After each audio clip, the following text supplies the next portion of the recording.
Sidelines with Rob Browne. Talk sporty to me.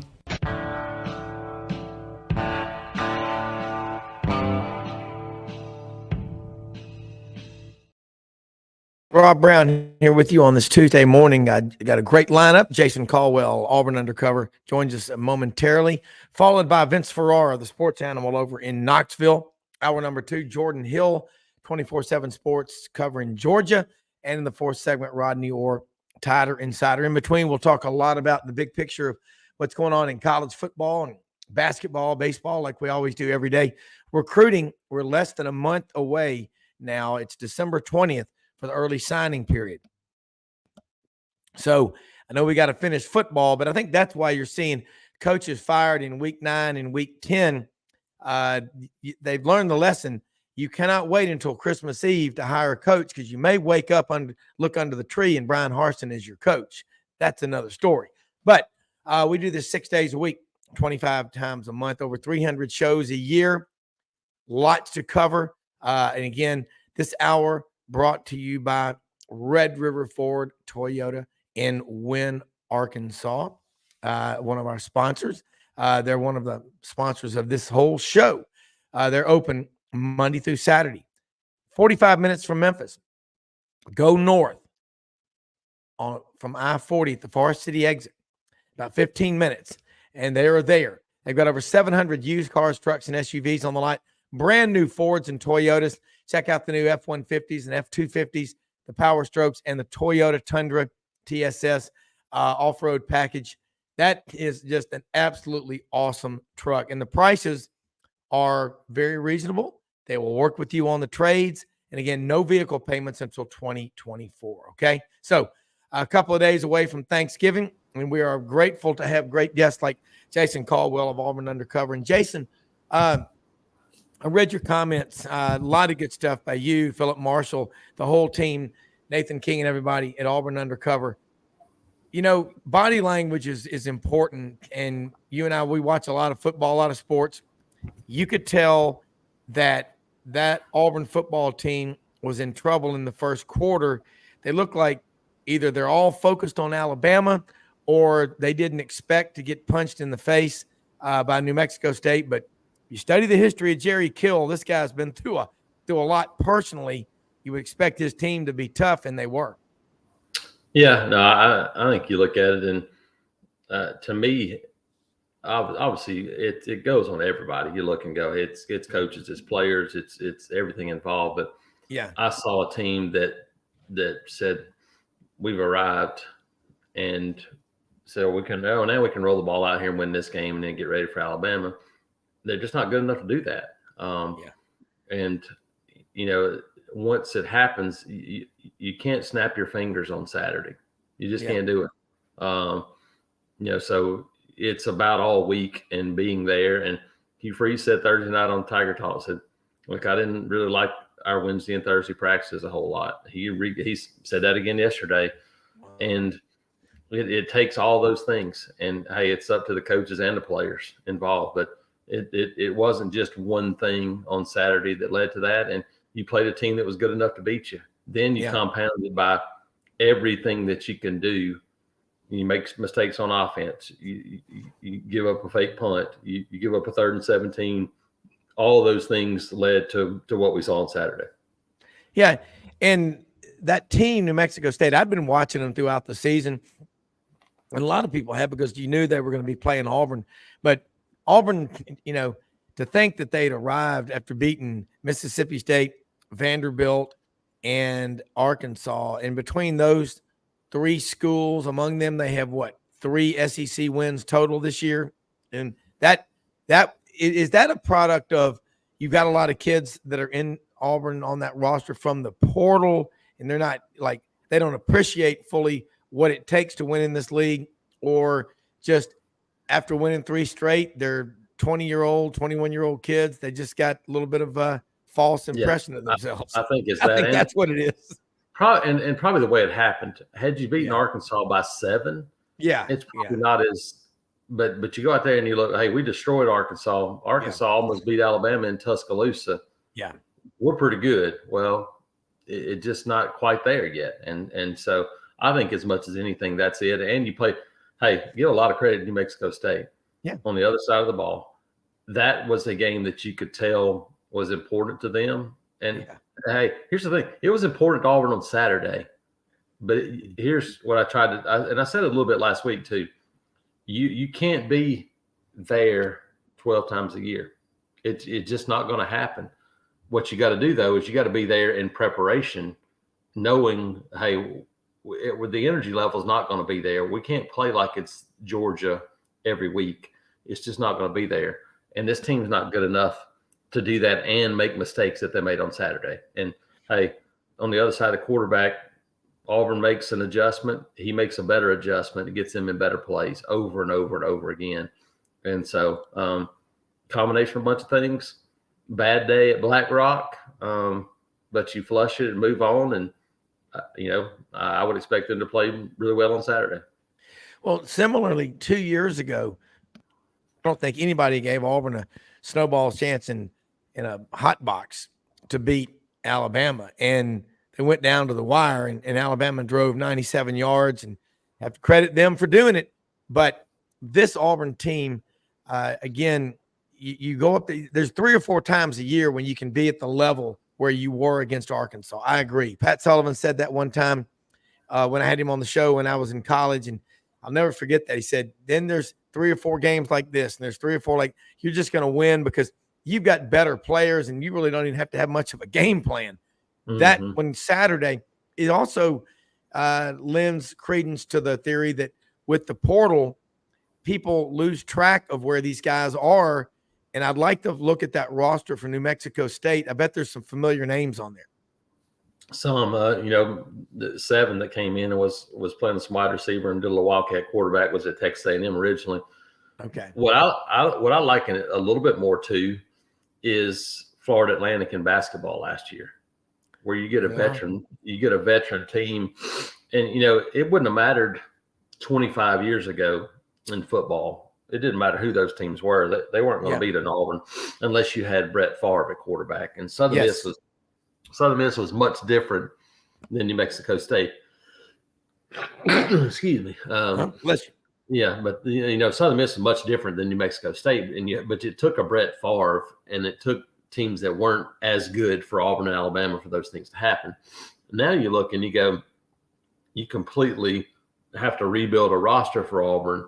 And you face a veteran team, and you face a team that knows how to win, and those things can happen. We've seen it in football. It doesn't happen to the tune of 31-10 very often, and that was the difference in this one. But it can happen, and we've seen it, whether it be Arkansas losing at home. We've seen Jacksonville State go beat Ole Miss. We've seen UAB beat LSU.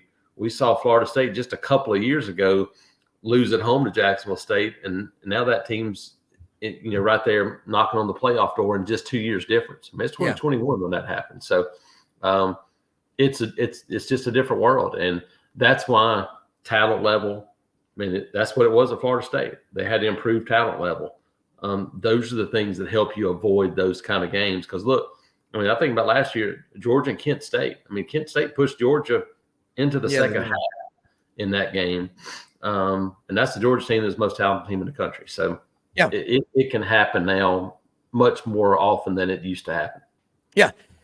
Sam in Memphis has a question. Losing to New Mexico State University either helps in recruiting or it hurts. Jason, your thoughts? Yeah, I don't think it has one impact at all, to be quite honest. It doesn't hurt, in my opinion. I think players look at it and they go, look, we know there's a need. We know what it is. We know that we're going to have a chance to go in and play early. And they've seen what they've been able to do throughout this year. I don't think it has a real impact at all. We saw a bunch of guys there Saturday. There'll be a bunch of folks here this Saturday for the Iron Bowl. Yeah. And as Christian Clemente wrote last night, Cam Coleman was back at Auburn yesterday. So it hurts. He was back in 2 days to kind of talk and see guys again. So I don't think one game doesn't really have an impact on kids. It has an impact on fans. Yeah. But it doesn't really have an impact on recruits a whole lot. And at least in my history, it might impact one guy. There might be one guy. The overall class, it doesn't really have an impact. Well, the way I look at it is these guys have been playing sports since they were little kids. And if losing a game is going to make them, not want to fight, you don't want them anyway. That's just, that's the way it is. And recruiting. Exactly. Yeah, it's like the team. It's like the team itself. Now, hey, the guys were dragging a little bit even on Monday. Yeah. But by Monday afternoon at practice, they've got to be moved on. You've got to have forgotten about the previous game, moving forward. You better have a little energy and running around. That's just the way it is. And so I think it's just part of it, unfortunate part, and you don't want to have one of those happen. But I think the guys will have some mojo back, and they'll have some energy this week in practice. I think that's going to be the job of the coaches to get that rolling. Yeah, and I like this one, Tommy and Florence. What happened Saturday that gives Auburn a chance against Alabama is what happened Saturday gives Auburn a chance against Alabama, because I think they come out with their hair on fire. Yeah, I don't know that that's what does it. Yeah, but I don't think what happens on Saturday doesn't give Auburn a chance. I look at it the other way around. I don't think that people are like, oh, I don't think that has one impact on this Saturday's game, other than it's one game and it's over with. Because you could be the same thing said about Alabama. Alabama, South Florida. South Florida's a better team, but it's still not one that Alabama should have to struggle with, and they did. Yeah. They struggled mightily. Yeah. Team turned out pretty good. And so I don't think it has an impact on what we'll see this Saturday. Well, it's like the stock market every day. Rob, what'd you do? The market was down 1,200 points. And most of the time I'm kind of like, it was, because I'm too busy talking to my clients. That's just one snapshot, one picture. If you're selling on that day, that matters to you. But the next day, the market's going to trade. And, you say long term, whose interest is going to be served in a positive way by a declining market? It always works out. The free market will work it out. Fans overreact. I was reading one of my group texts I'm on with a bunch of my friends, fraternity brothers I went to Auburn with, and they're all over Atlanta, Huntsville, Birmingham, Valdosta, everywhere. And one of them made a very good point, who lives in Auburn, and he said, most fans don't know jack squat about an RPO, a dig route, a flare route. They just panic, and being negative and being the loudest voice in the room, throwing a hissy fit because something doesn't go right, will get you attention. But I've always believed, and I love sports. I've played them since I was a little kid. And you know what? Pick a player on offense and defense if you're a fan at every game, and pretend you're that player. Would you act like a little baby if you were on that roster? The guys around you probably would curb stomp you. So the next question I got to ask you is, and there's somebody had asked a question about the leaders on this team, and I'm just curious, who are the team leaders that you see that really stand out, that you think can get this team and say, all right, guys, we're going to be okay, but we're not going to be okay if we let this New Mexico State loss beat us 2 weeks in a row? Yeah, no, they met early Monday morning. We talked to a bunch of those guys. You think about guys on offense, you think about Peyton Thorne, think about Luke Deal, Cam Stutz. Those are guys that are in that leadership council on offense. And then you think defensively, it's Marcus Harris. You think about him, and guys like Eugene Asante, Jalen Simpson, DJ James. I mean, they got a pretty strong group.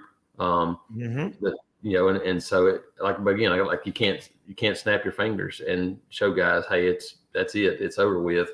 And then you move on. And so they had a meeting, and Hugh Freeze told us, he said, hey, his mindset for Monday was going to be focus, and that's it. If you can't focus this week, then there's bigger issues than leadership. It doesn't take leadership to get ready this week. It should. And if it does, then you got bigger problems. And it still comes down to, can you execute well enough to play against a team that has more talent than you? That's what the task is Saturday. Correct. They've done that at times. They showed it against Arkansas that they're capable of doing those things and playing at a high level. Showed it against Georgia.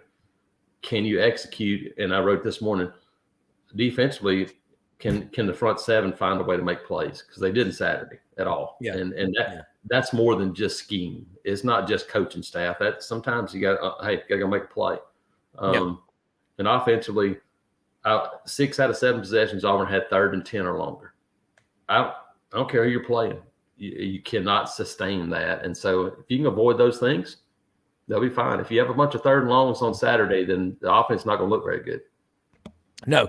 One thing I noticed, New Mexico State held the ball on average 42 seconds between snaps. They would milk the clock down to the wire. That is different. I mean, that's like those teams that would play that clock like that in basketball back in the old days. Dean Smith would do it the 4 corners with North Carolina late in the game, but it was something different. It just looked like the Auburn guys weren't prepared. So you got to move on. And you talked about the team leaders. They've got them. I mean, they got plenty of those guys. Another question in here, Paul, I don't know where he's from. Can Auburn flip Cam Coleman and KJ Bolden? I know Cam Coleman's 30 minutes away. And as it gets closer to signing date, does he want to, go 10 hours, 11 hours away from home, or does he want to play 30 minutes away from home? And then KJ Bolden out of Buford, Georgia, I think committed to Florida State. I think Florida thinks that they can pull him. Has he been back to Auburn, and is he going to be there this weekend? Yeah, I think both these guys are supposed to be back again this weekend. So it'll be an opportunity. Cam Coleman he's been to Auburn, I guess, 3 times in the last 7 or 8 days. A couple of visits on his own, and then a visit on Saturday. We went and watched him play Friday night, talked to him Friday night after his game. He just had a kind of a routine night, 10 catches for about 220 yards. That's kind of an average night for him. I think Auburn has a very good shot with Cam Coleman to add to a group of wide receivers that instantly increases the talent level tremendously. And so I think they're right there. What's it take to push them over the top? I don't know, but I think they're close. And so KJ Bolden will maybe get a better feel for if he indeed gets here Saturday and have a chance to talk to him. But KJ Bolden's a guy that came this summer, has continued to talk to the coaching staff, and Zach Etheridge and Hugh Freeze and Cam Coleman, I think, talk a whole bunch along with Marcus Davis. So they're right there with a couple more 5-star guys. LJ McCray is another one that's committed to Florida, defensive lineman. Him and Jamonta Waller, who flipped from Florida, Mississippi kid. Those 2 guys were both committed to Florida at one time and had gotten to talking a lot to each other, and that could have a little bit of an impact for Auburn as well. So there's still some possibilities down the stretch here for these guys to add a couple more really big name players. Yeah. And you sit there and you think these guys are committed. Here's December 20th signing dates coming up, and A&M's going to work like crazy. They're going to have a head coach here soon. So whoever it is immediately going to start putting the squeeze on Cam Coleman, and everybody committed to that class. But 30 minutes away, y'all know him, and his stats are unbelievable. Any chance Ryan Williams will be reclassified for 24? I think there's a chance. It all depends on, I guess, what it looks like academically. Yeah, to be able to make sure that he can graduate by the summer, because he's not going to be an early guy no matter what. He's not going to be one of those guys. But so, if he can do it, then he will get the word, you'll be able to graduate in the spring and finish school. Then he would reclassify, take his official visits in January, and then sign in February. And so it's not going to be 24. Like, yeah, right. Yeah. So it wouldn't be like he's not going to go right now, graduate and enroll somewhere. It would be just moving it up from 1 year to the next, not a year and a half, which is basically what you would have right now. So, so I think there's a chance. We'll probably know here, I guess, in the next couple of weeks, probably, if that's going to be a possibility. I would say by the time you get grades back in the middle of December or so, then should have a good idea if that's going to be a possibility. Yeah. It's so different now in the SEC running back wise. Ray Davis had 280 something yards against Florida. Then you look at his stats against Georgia and Tennessee, and Missouri, and most recently South Carolina. In those 4 games, I think he has 162 yards total. It's If crazy. I'm a pro scout, I'm going, you're not showing up in these super big games. I know that against Florida. I don't know how good Florida is. They're all over the place. They're recruiting well, but and then the second leading rusher, he's third. The second leading is Jalen Daniels, and the leading rusher is Cody Schrader. Let's talk about top running backs that are out there. Jamarian Burnett, no longer on Auburn's board. But we're hearing all these superstar wide receivers, Ryan Williams, Cam Coleman. That seems to be the position now. But still got to run the ball. And Auburn's got a hell of a running back room. Yeah, they do. And right now I would lean towards all 4 of those guys being back, which right now, because of that, allows you to maybe focus on some different spots, which I think is kind of what they're doing right now. Okay. I think that room will be back intact, in my opinion. And so because of that, then you start going, okay, if there was a one surefire guy that you said, hey, I don't care how many running backs we got, we want this guy, then you go after him. If you don't have that guy and you have a guy in 2025, like an Alvin Henderson from Elba, yes, you may say, look, then, hey, we'll shoot for the moon. If we don't get that guy, then I think you start going, okay, let's refocus on that. And we got some other spots that we need to maybe pay attention to a little bit more. Yeah. I know University of Memphis got that kid up, Blake Watson, out of Old Dominion. He is phenomenal running back. And Old Dominion had him. I just think running backs now are kind of slipping through the cracks in recruiting because everybody wants the wide receivers. It's the same thing in the NFL, though. You look at the NFL exactly. And it's become a position where you're like, oh, let's plug a guy in and do it. It's hard to now go, we're going to go get a guy that rushes for 2,000 yards. You just don't have those things anymore. Because of the way the game's changed. Running backs don't want to carry the ball that much anymore. Now it's more of a committee thing, but you got to run it to be relevant, but you got to throw it well to be really good. And that's the name of the game. Yeah, I agree, because it used to be, I go back to 40 years ago, the wishbone. When Auburn ran it, that we were talking last night on a group text, that original backfield in 1981, you had Mike Edwards, a 6'4" wide receiver out of Bradenton, Florida, Manatee High School, number 89, who made a hell of a catch on 4th and 16 to get Bo over the top. People don't ever remember that the next year. But Lionel James out of Albany, Georgia, Daughtery High School, and Ron O'Neill, Walker County High School up around Atlanta, was the fullback. And Willie Howell from Thomaston, Georgia. People. Yeah, George Peoples out of Plant City. He had some different, but the receivers, Mike Edwards, Chris Woods the next year, Clayton Buford made a hell of a receiver out of Palatka, Florida. But now you're talking talent. And I like this question from David in Birmingham. And look, you can type in your questions or text them to me. I've got a bunch of them. I'm not going to be able to get to all of them. But David in Birmingham, 3 straight bad seasons. How does Auburn get out of the ditch when Georgia and Alabama are on the top? Pretty much obvious. Recruit like crazy. What do you think? Are we starting to see now similar patterns in recruiting? Go back 20, 30 years ago, how heavy JUCO ranks were. Everybody, Mississippi has 17 junior colleges. And, eventually it catches up with you. Same thing's starting to happen, I think, with the portal in some ways versus, you want to build a strong culture of kids that have been in your program for 3 or 4 years, as much as you possibly can, but don't turn away a stud in the portal. Yeah, no, it's, you look at basketball, and basketball and football right now are very similar in terms of percentages and the way that you're building a roster. But in basketball, you might go sign 2 really outstanding players, and then you may go get a couple of portal guys. Well, in football, you're looking and going, in an ideal world, you're still signing top high school talent, and you're adding a portal guy here, a portal guy there, Yeah. Well, Auburn wasn't afforded that opportunity. Auburn had to go, we got to go bring in 15 or 18 portal guys that can help us right now. And we got to supplement that from the high school ranks. This year, you'll ease back a little bit, in my opinion. You're going to sign a few more high school guys, a few less portal guys. The goal is in 3 years to go, you know what we need? We need an offensive tackle. We need a running back and a corner.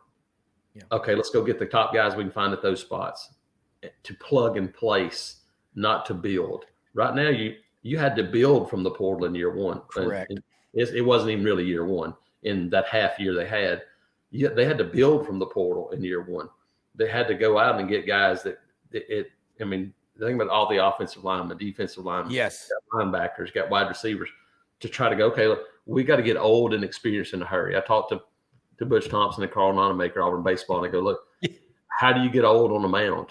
It's hard. You can't get old on the mound because but you can get old at corner outfield spots. You can get old. You got to develop those other guys.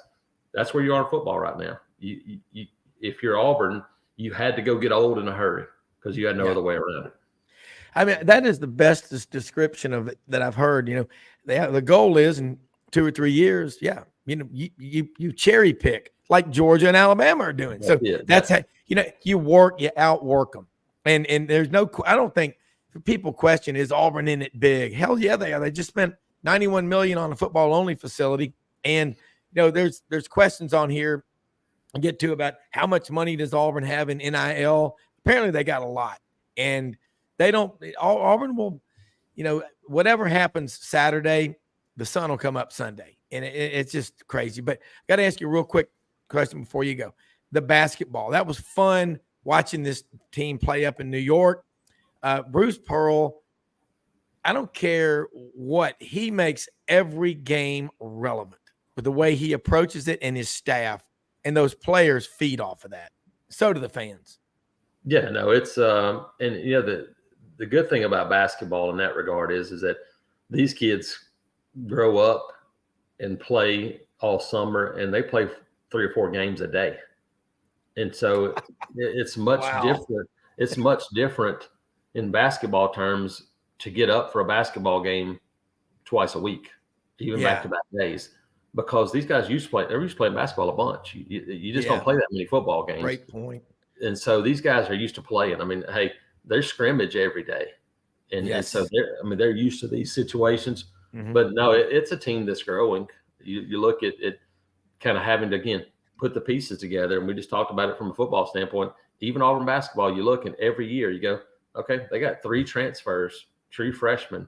They got guys everywhere that are coming in and playing. And so having to put it together, figure it out, how these guys work together, that's what you have to do early in the season, along with playing a pretty tough schedule. It'll get tougher. It won't be tougher tonight with Alabama A&M, but you got Indiana coming up, and you have a game at App State, and you have USC down the road, and you have Penn who beat Villanova. There's some more tests coming up before SEC play.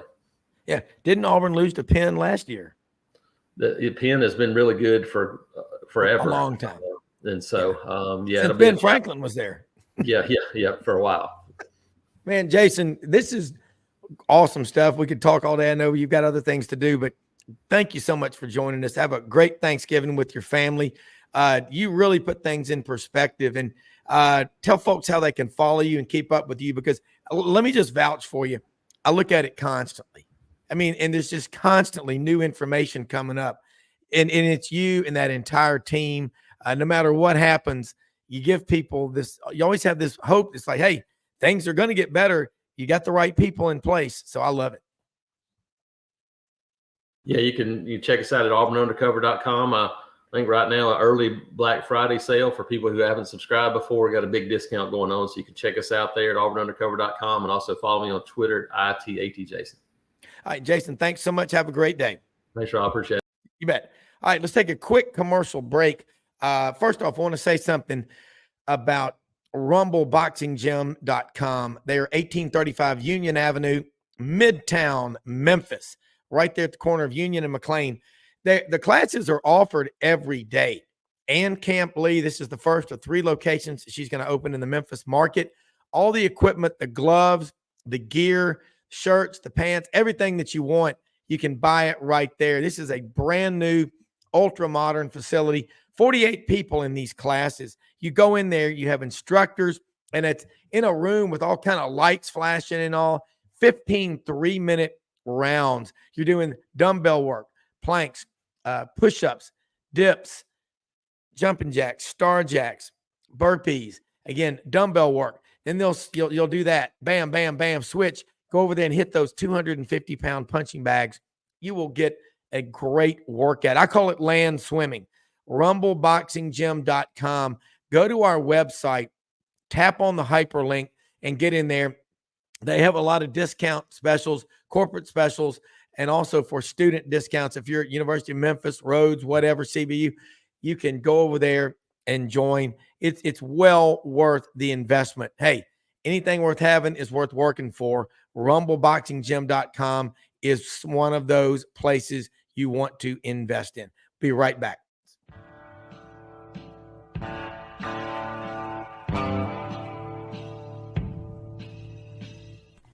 Red River Ford and Toyota, located in Wynne, Arkansas.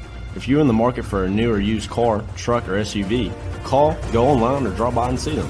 Located 45 minutes from Memphis, go off the 4-city exit on I-40 and go north about 15 minutes on Highway 1. Easy to work with and still believe in customer service.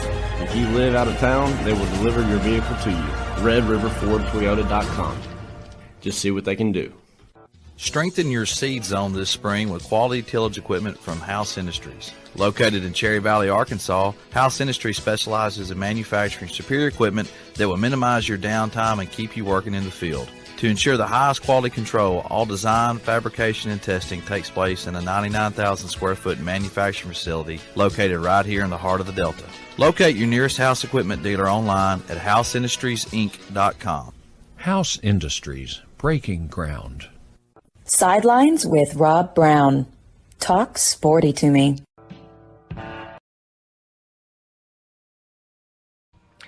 Unbelievably, every 2 minutes in our communities, a child is either bought or sold for sex. I am R.A. Dickey, board member for the Nashville Anti-Human Trafficking Coalition. Join me and millions of others in our fight against human trafficking and for its victims by helping to educate the most vulnerable among us, our middle and high school students. Go to nhtcoalition.org, become a partner, and help keep our families safe, because none of God's children are for sale.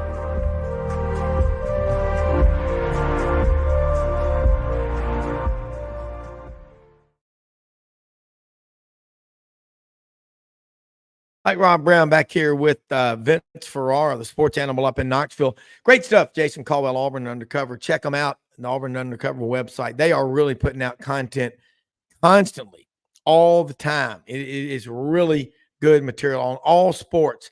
You know, there are 21 sports at Auburn. They cover every one of them. All right, let's get to Knoxville now. Vince, man, it just never slows down. You know, week 12 coming up here. Tennessee and Vandy are going to play Saturday.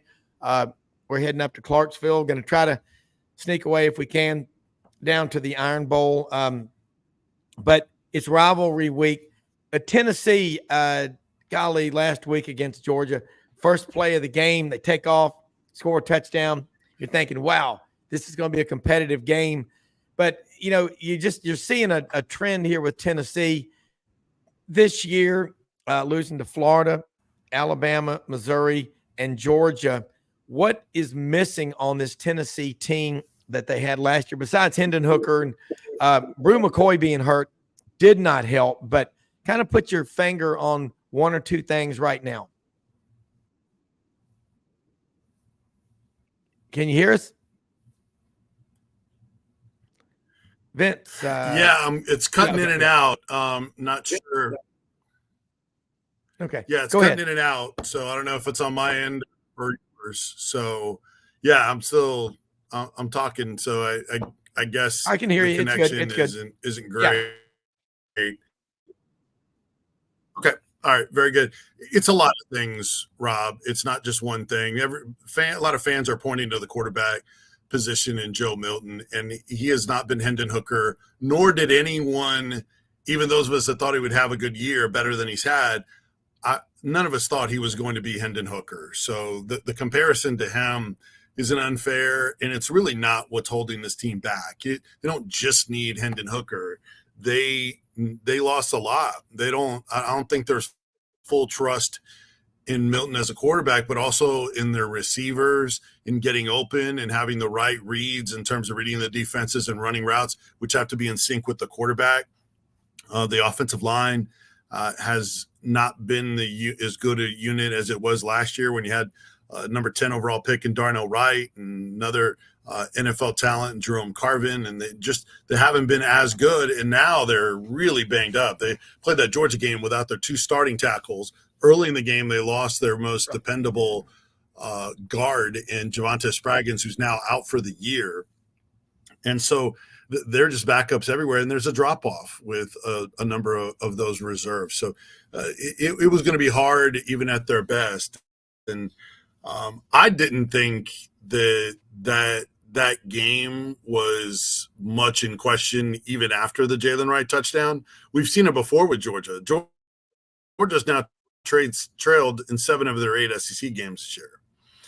Give up an early touchdown. I think they've done it in 6 opening possessions. So I wasn't surprised. Plus, Jalen Wright's done that before on the first play. Tennessee's done it 5 times under Josh Heupel, where first offensive play from scrimmage, they score a touchdown. So to me, as soon as Georgia took a 10-7 lead, the result was no longer in question to me. Tennessee, unfortunately, what's been a common theme in those losses, the way you're kind of painting the picture, Rob, is that Tennessee, once teams start rolling on them, they don't have any answers. They don't have a punchback. All their losses, it's been an avalanche. And it was 33-0 against Missouri. Last week, it was 38 to I guess it was 7-0 at the time. Yeah, so 38-3 in this one for Georgia. Tennessee just doesn't have answers. I think that points to leadership. And that's another thing that's not as good as last year. Hendon Hooker was a part of that leadership, no doubt about it, as the alpha.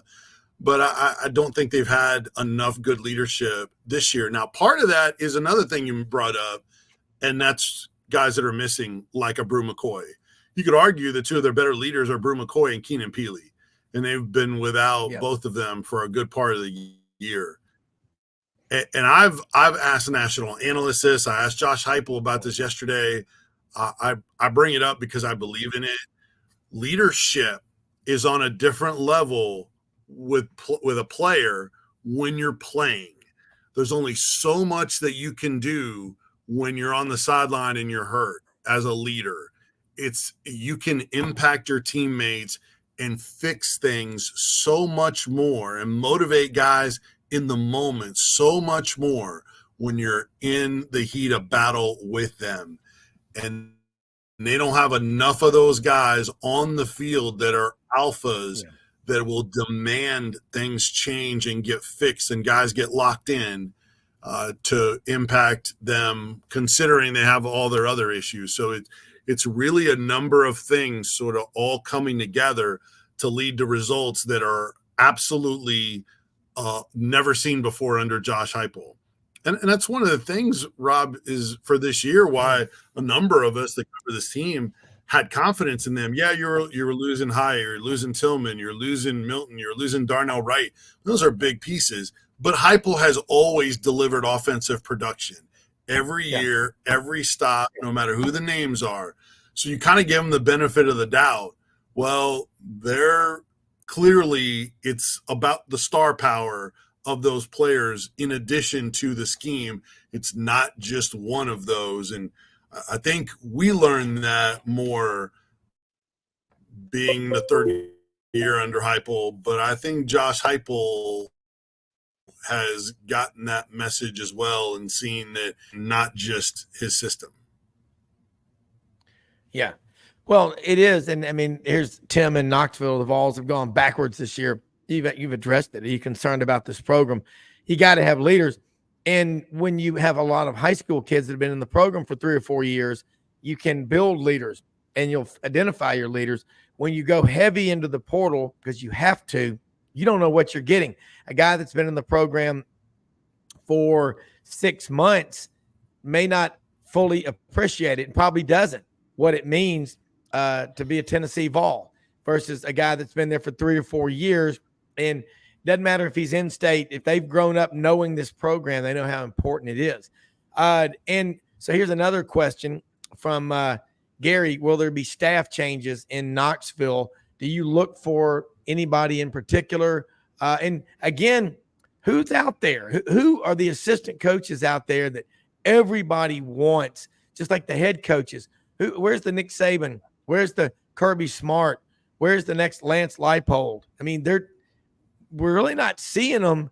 We've actually lost coaches who have left because I think they're tired of the texting and 24/7 just never getting a break from this. I'm concerned about that. But you know what? It'll work out. It always does. Well, Josh Heupel's history, and not that he's had very many staff changes, which has been part of the reason why they've still had success, is that he'll promote from within. If he has a staff opening, had Cody Burns, but an excellent year as wide receivers coach at his first year. Yeah. He went on to be the wide receivers coach of the New Orleans Saints. So they filled his spot with Kelsey Pope, who was a grad assistant and was elevated. They have quality control guys. They have grad assistants. A number of those guys. Alec Ablin was elevated to tight ends coach this past off season. So that's typically what he does. Guys around the program that he trusts. He knows that he's in sync in terms of philosophies and things like that. So I think a lot of it will depend on once you start getting the musical chairs in coaching positions around the country, Rob, that's when it will really ramp up. So there could be staff changes, but it may be because guys get an opportunity somewhere. I don't know that it's Josh Heupel going to fire a bunch of guys. Now, well, there's some things to look out for. Could they maybe tweak something on offense? That's one. If the production continues to not be good in that Vanderbilt game, perhaps.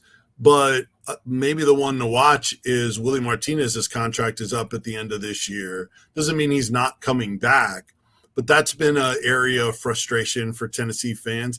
Tennessee's pass defense has been their weakness the last couple of years. And they were better this year, lost their top corner in Kamal Haddon. Another guy that doesn't get talked about that might have been one of the starting DBs was Christian Charles, and he's been out for the year. So they have been banged up, but they still have been better than last year, but it has not looked good the last couple of weeks at all. So maybe they work something out for him to stay, and maybe, he moves on or they move on. So that would be one that potentially, keep an eye on, but I don't think there's anything impending. The one thing I I'm curious about is whether Josh Heupel will continue to call offensive plays 100% like he has this year. It was a shared role with Alex Golish, who went on to be the head coach at South Florida. Another example of a staff change happening. That's because of a promotion. Joey Halsley's been in that role. Halsley's worked with Heupel a lot before, but is Joey Halsley ready to take over some of the actual play calling as opposed to the game planning of what to do? I kind of think there's plenty of really accomplished NFL and college coordinators and play callers that have given up play calling. I just wonder if that could help Josh Heupel manage games, situations, and those kind of things more big picture if he wasn't calling every single play. So that might be something to kind of keep an eye on. I don't think there's anything impending in that. That's just something that I've wondered about that might be something that could help them, even though he's obviously a fantastic play caller. Yeah. Dylan, can Tennessee be that much better next year with the $8 million QB? And who knows how much of that $8 million he'll ever get. I haven't read the contract. If there is a contract, I doubt, though, his ATM saw an $8 million deposit. But let's talk about Lama Leva. And I know he's had a little bit of play this year. but nothing when the game was on the line. What are you hearing about him from your limited windows, unless you get invited to practice by the coaches and like it used to be where y'all could, sports writers and people that cover the teams really knew what was going on versus what they're told is going on. Yeah, we've seen Nico since bowl practices last year for the Orange Bowl. So, yeah, I got a good feel for him and his development. He's played a little bit. The problem is he's played in 3 games, and when he's played, he hasn't had a ton of opportunity. Just a little bit at the end of the Virginia game. They couldn't get him into the Austin P game, which is one that they couldn't separate from Austin P. And when he's played, it's just been limited mop-up duty, even when they had games where they were just running out the second half. The UConn game, that game flew by in the second half so fast. He only ended up with 2 possessions, and then they went to their number 3 in Gaston Moore. So, the Tennessee here's the thing, and Rob, I'm glad you brought Nico Iamaleava up because it is the biggest topic of conversation. Is the quarterback position.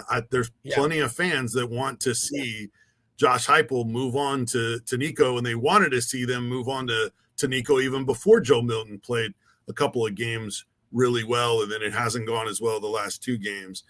But fans are like, hey, why can't you put him in and try to give your offense a spark when you guys have scored 7 points each of the last 2 weeks? Well, it's 1 offensive touchdown, 10 points this past week, 7 the week before. So fans have wanted to see him play more all year. And then when the struggles have continued, they've wanted it more and more. Now they want him to just flat out start against Vanderbilt. Which is not going to happen. I had Brett Hubbs from VolQuest on this morning. We were talking about it, and he made a great point. It would be pretty low rent on senior day to a quarterback that stuck around and could have taken off when you brought in Nico Iamaleava, the 5-star quarterback, that on senior day, you're going to say, hey, thanks for everything, but we're going to start Nico on senior day. That would be used against you in recruiting, and you probably lose him for the bowl game. That just would not fly. Now, do you have a plan to play Nico and Vanderbilt? I would, and especially if the game gets out of hand, you play him.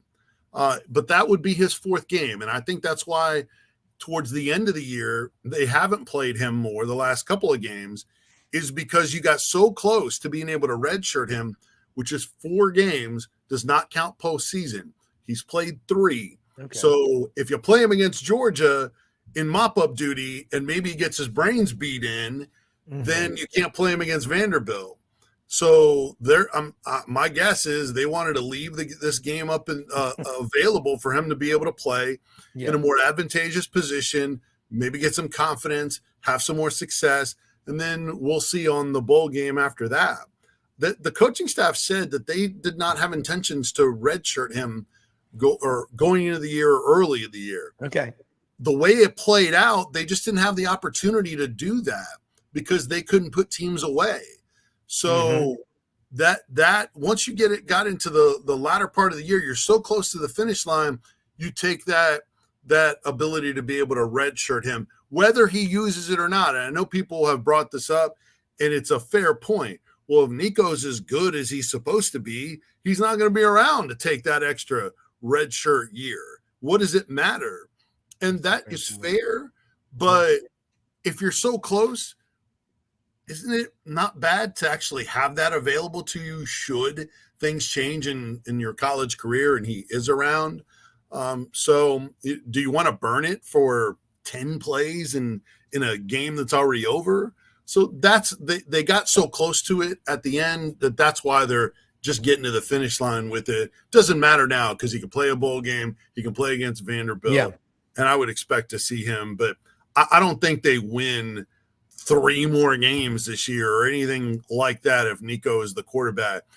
They will have success with him. I believe he's going to be really good. But I also think that he's enjoying developing, working on his strength and conditioning because he needs to get bigger and add more muscle. He's going to need this offseason too because he is very slender.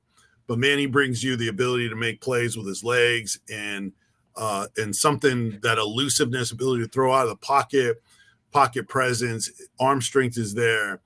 He's going to be special. I believe that, but that doesn't mean that he is ready to play right now. And you run him out there, especially not at this point as a starter. Yeah. Well, what is he height and weight wise now? Because I know those numbers have changed. He's been in the program for about a year. Yeah, he's 6'5" or 6'6", and goes about 205, 206. So he's pretty slender. Yeah. But here's another positive about him. Everybody raves about him. Everybody.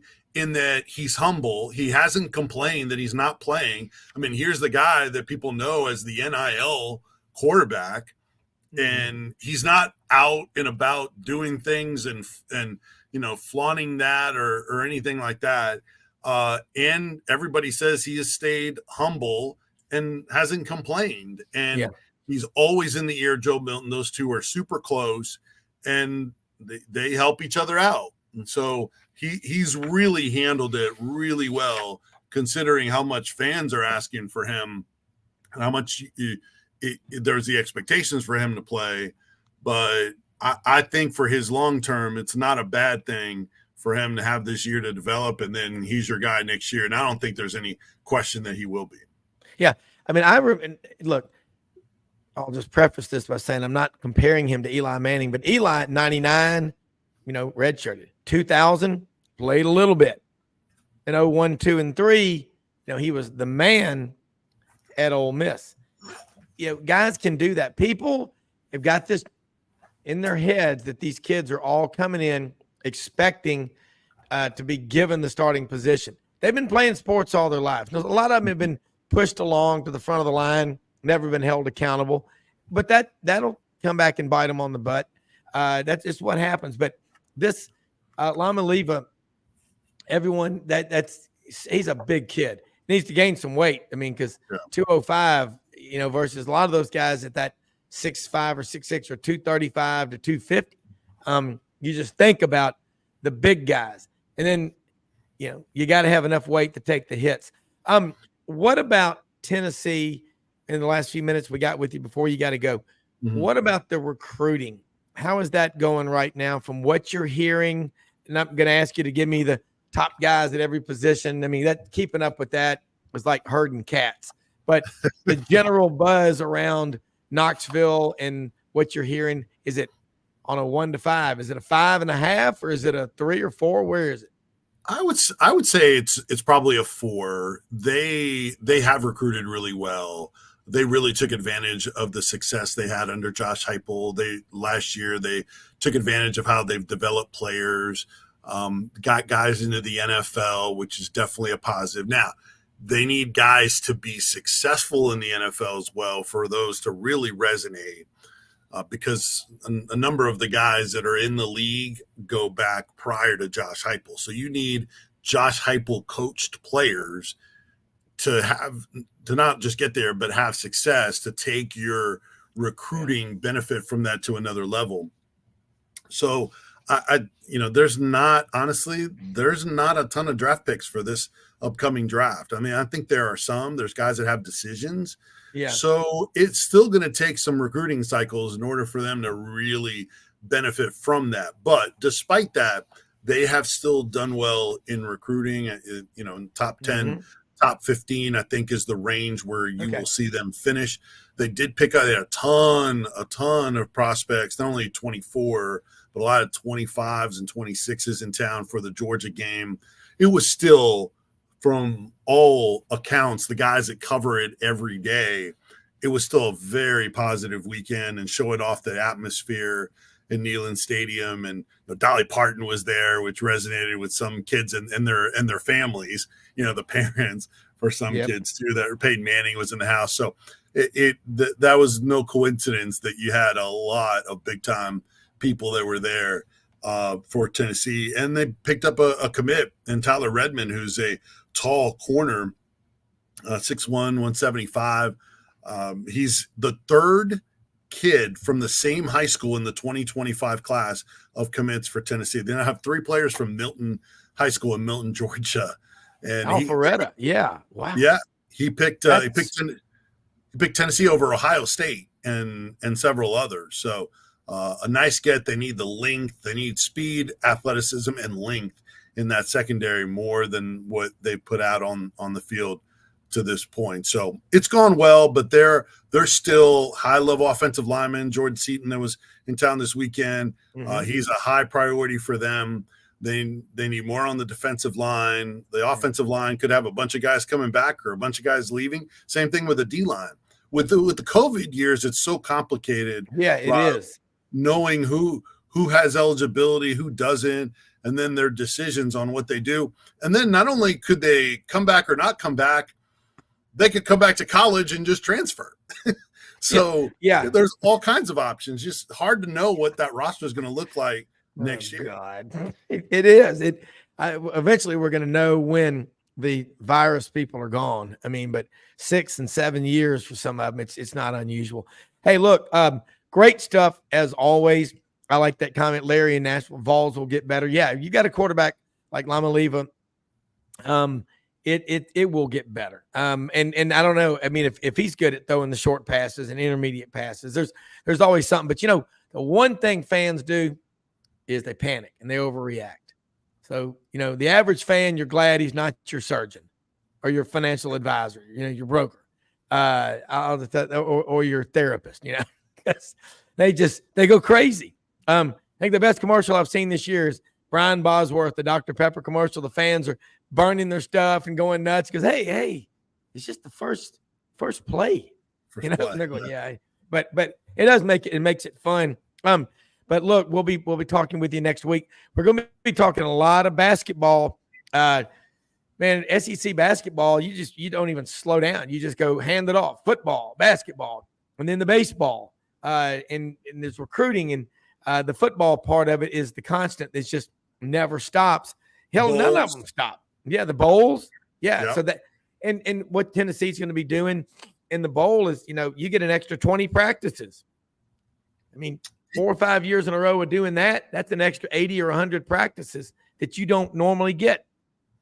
Yeah, and not everybody takes all of them, depending on how the calendar of school is. But, I mean, Tennessee had 16 players that went through their bowl practices. They had guys that weren't even officially signed yet that were able to practice with them. Now, they were obviously they had their paperwork with the intent to do so, so they were able to practice. But you taken full advantage of that, and those were very helpful for Tennessee. Tennessee could right now probably the Gator Bowl in Jacksonville, ReliaQuest Bowl in Tampa. I'm all for either one of those two because then I get to combine work with a bowl coverage with going to see the family, which I'm going to do anyway. So last year I was in Florida between the Orange Bowl and Miami and seeing my family. I was there almost 3 weeks. So I'm all for that once again. But we'll see. Tennessee's got to take care of business with Vanderbilt in order to kind of stay in that range. Yeah, and they will. I'm confident they will. All right, let them know how they can follow you and keep up with you and all the great work you and everybody at the Animal do. Yeah, appreciate it. On X, formerly known as Twitter, it's at Vin Sports. Same handle on all the socials, Instagram, Facebook. It's also a YouTube channel. You can subscribe there. Do post-game wrap-up videos after all the home games. Usually it's myself and another one of the hosts on our station, Josh Ward. Those always get thousands of views and really cool. So, and you can also check out the podcast for our morning show, Sports Talk. Myself and John Wilkerson, we're the Tennessee baseball team, and we do the morning show together, and they pair us up on the game day pregame shows, and seemingly like we do an NFL show on Sunday. So like they always have us together, and we always enjoy that. So all of that content, podcast videos, all that 99.1 thesportsanimal.com, and Vol Network pregame interviews for basketball. I'm doing one every day. They're in Hawaii. They're the preseason SEC favorites. They play number 2 Purdue tonight, and then they've got either number 1 Kansas or number 1 Marquette in either the championship or the third place game in Hawaii. So high level competition. It's a really good Tennessee team. So looking forward to breaking some of that down with you as we get moving forward, Rob. Oh yeah. I mean, I'll be in Clarksville for Thanksgiving with Vols everywhere. So just hearing this, I'm processing it going, there's a lot to talk about. Look, Yeah. We'll see you next week. Thanks so much. All right. Happy Thanksgiving. Appreciate you guys. Same to you. All right. Let me say something real quick about a couple of our sponsors, man. One of them is Hewlett and Dunn Boot and Clothing Company on the historic square in Collierville, Tennessee. They're on the square, 111 North Center Street. Charles Hall, Laura Hall, Raven, the whole crew are there Monday through Saturday, 10 a.m. to 6 p.m. Now, Black Friday, which is in 3 days. So that means this weekend, starting on Sunday, they'll be open 1 to 5 p.m. on Sundays. They got the largest collection of duck heads I've ever seen anywhere. Pants, shirts. They've got great-looking vests, jackets. They've even got these good-looking duck head blazers. They got the long sleeves, the polos. They got all that. They're the second largest Filson dealer. You may not know this. Second largest Filson dealer in the entire Southeast.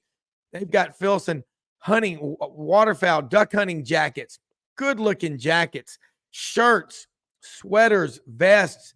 They've got it all. Pants, great-looking duck head pants. Got some duck head camo pants.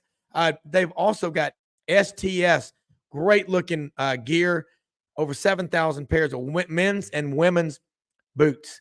They've got kids' boots, great-looking women's clothes. Pendleton, Schaefer. Hell, Schaefer, that's what the crew on Yellowstone, the cast, they wear a lot of Schaefer, okay? They're wardrobe consultants to them. Rip's jacket, John Dutton's jacket that he wears, that brown quilted jacket. You can get that jacket at Hewlett and Dunn. Old South, Devil Dog jeans, Ariat, Wrangler, the great-looking jeans. Again, large selection. You go in that store, it'll blow your mind. Hewlett and Dunn, Boot and Clothing Company, hewlettanddunn.com. They will deliver.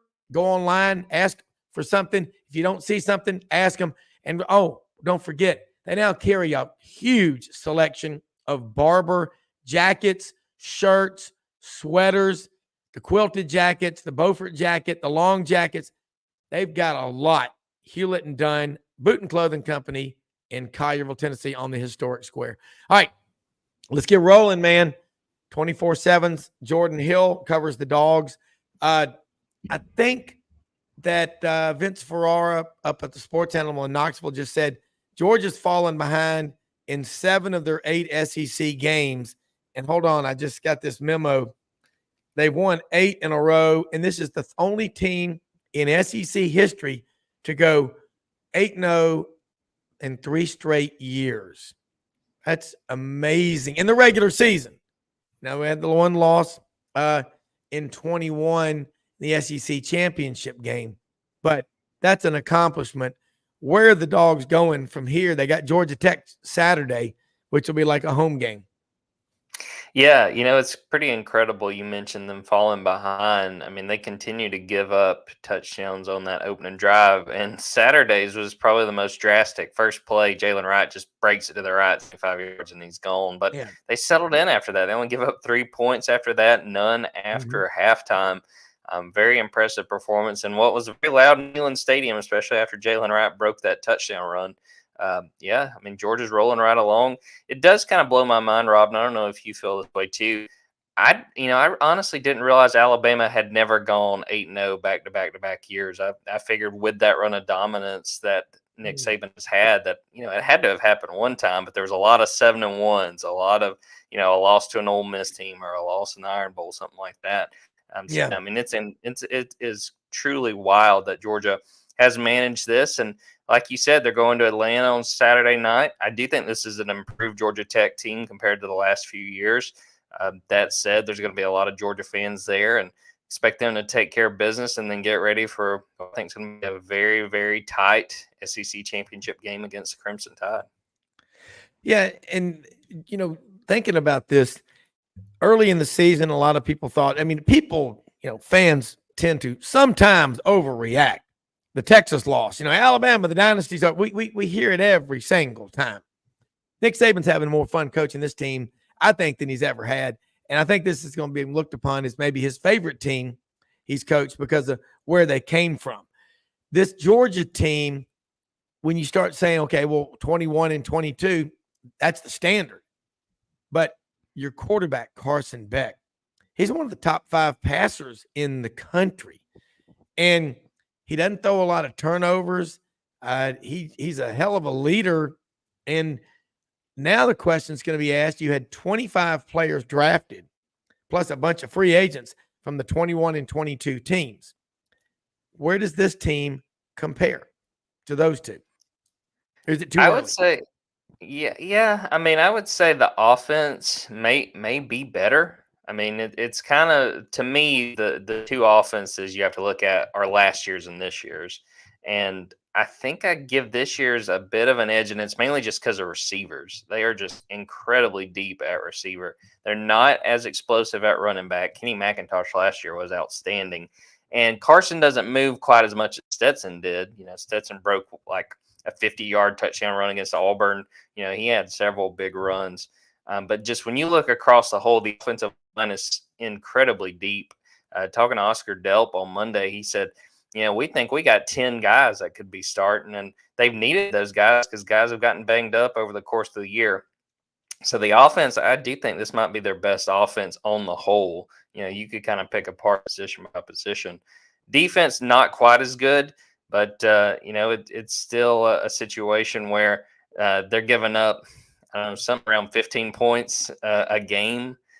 Again, their biggest critique, I think you could give of in either side of the ball, is that they give up those early touchdowns. But, you know, it counts just the same if you give up a touchdown on the opening drive, then don't give up any more points as if you gave a touchdown in the second quarter or the third quarter. So I think on the whole, this is a very talented team.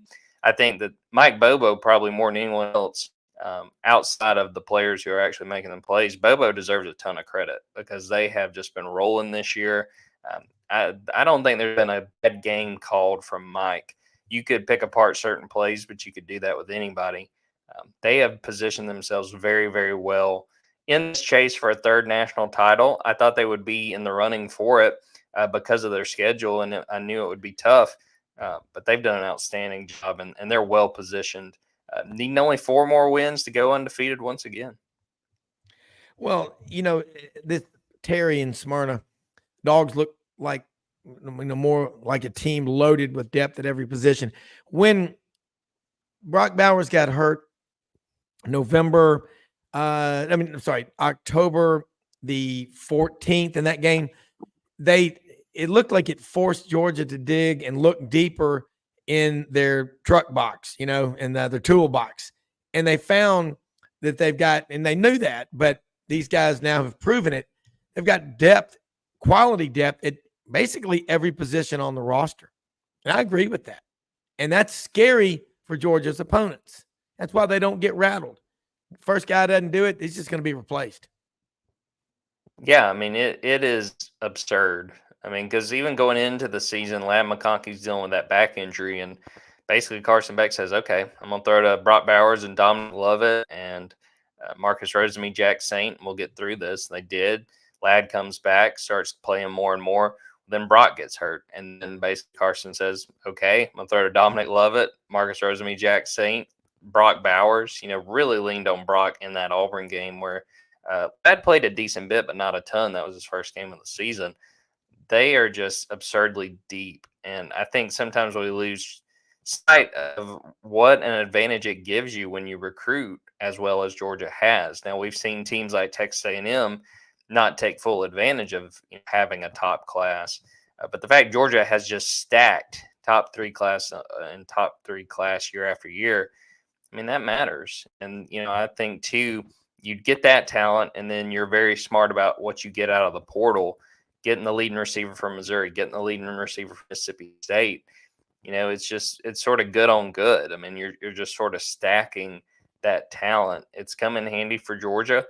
They've gotten pretty healthy in the last few weeks. Still guys dealing with injury, and there's going to be guys who get banged up in these next few games. But when you build the depth that Georgia has, you're set up for, you know, one guy goes down, you don't see everybody look at each other and go, man, we got no chance now.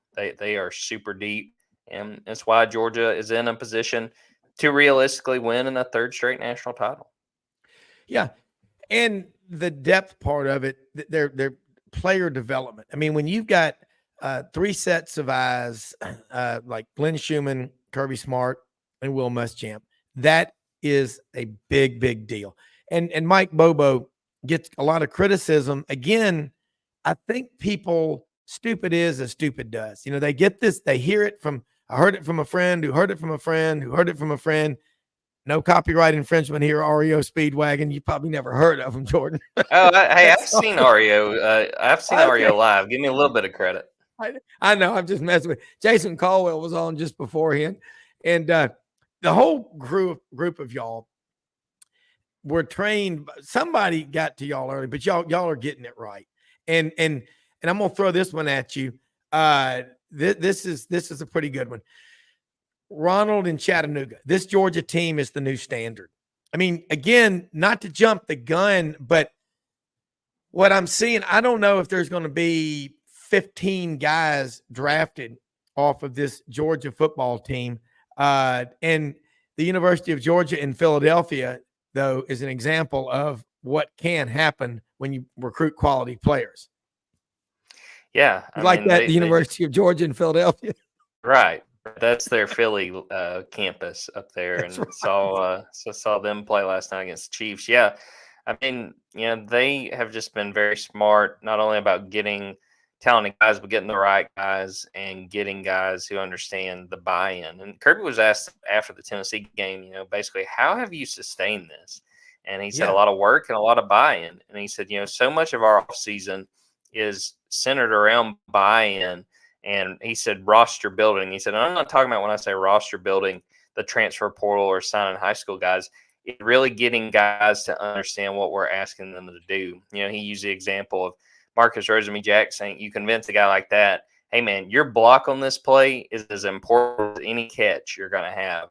And that's a good example because Marcus is one of the best blockers out wide. He is outstanding. And, they just understand how to get guys to buy in and to really put the team before themselves. And Kirby gave a lot of credit. He said, we contract with people who come in and help us with that team building. It's not just done by that coaching staff. He's done a good job. He deserves a lot of credit. I think that, there were a lot of questions after his first year. They go 8-5. And I think he is the kind of guy that took a step back and said, what do we need to change? What needs to change? What can I do better? What can the people around me do better?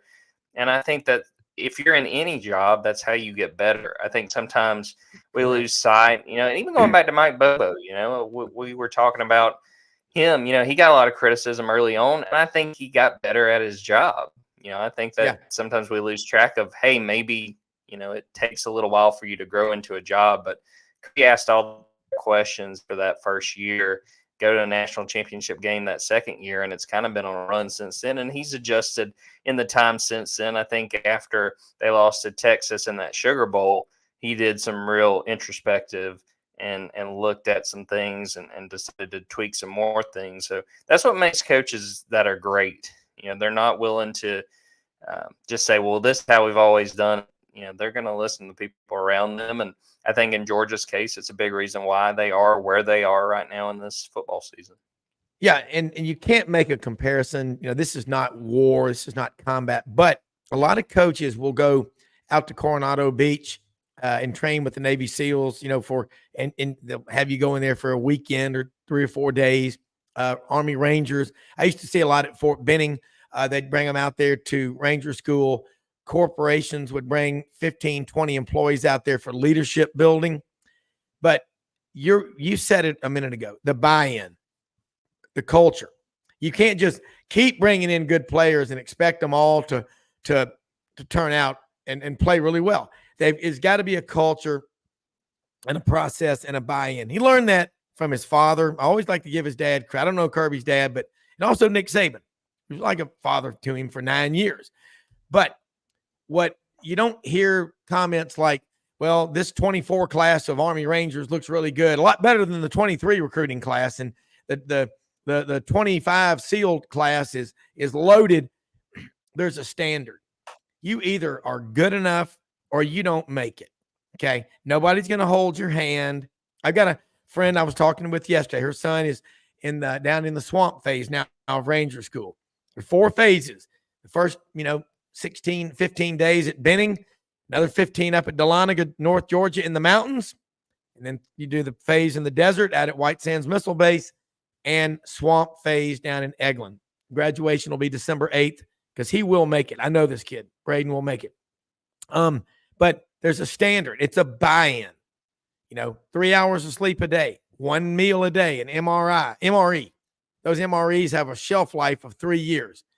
And by the way, let me just get off course a little bit. Those commercials about this food will last up to 25 years. I don't think you're ever going to get a girl to go out with you on a date and say, I'm going to take you to a cafe where they serve 20, 25-year-old packaged food for survival. I mean, can't be that good. But that's where Kirby gets this from. Because every year when people think he can't do it again, he does it. So I'm curious, what's the last book he read? That'd be a good question to ask him. Leadership Lessons of the Navy SEALs, The Covenant. What was it? Will you ask him that and say, No, Rob, he's not going to give me a good answer. He's going to, I will say this. I'm sure he has not done a whole lot of reading during the football season, but he is a really smart guy. And I think too, that people lose sight of, he spent a year at Florida State when Bobby Bowden was there. And he's talked in the past after Bobby passed away, about the influence he had of that season when he was a graduate assistant. So, he's been asked about, basically how he's learned to be the coach he is. And he said, I've been surrounded by a lot of good coaches. We've talked about Nick Saban. That's obviously well documented. But Bobby Bowden, his own father, as you've mentioned before, has been in it. And he's seen how the greats do it and do it well. And, any of those coaches, you put your own spin on it. You see what you like and what you don't like. But I think he learned quite a bit from that. And it's a big part of why he is the coach he is today. Yeah.